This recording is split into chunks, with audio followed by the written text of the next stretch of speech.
So my husband got me this absolutely gorgeous Kate Spade purse for our 3-year anniversary, and he got me the matching wallet as well.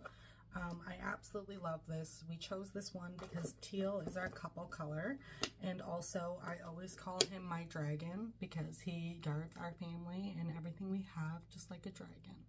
So we're gonna start off with like a teal base. I can match my purse, bring it up a little bit.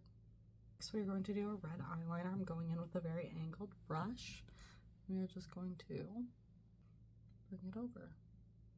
We're going to do that trick where we bring it out, bring it over, and bring it down. What we're going to do is we're going to go in with like an orange yellow with that angled brush again. And I'm just going to outline right here and just kind of accentuate the eye. For a little extra dimension, I'm just going to put a little bit of glitter in here.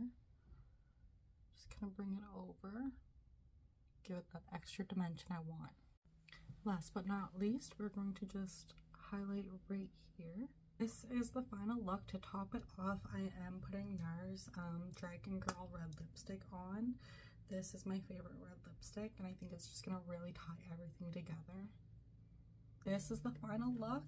This is the inspiration. What do you think I did? I think I nailed it right on the head. But I love this purse. This is the nicest thing I have ever owned in my entire life. Husband went all out with this. I am so fortunate. I don't know what I did to deserve this man. I am so thankful for it. I've never had a nice purse in my life. So this is just wonderful. Happy anniversary, darling. I love you. Even though it's a few months away. Pre-love you. Haha.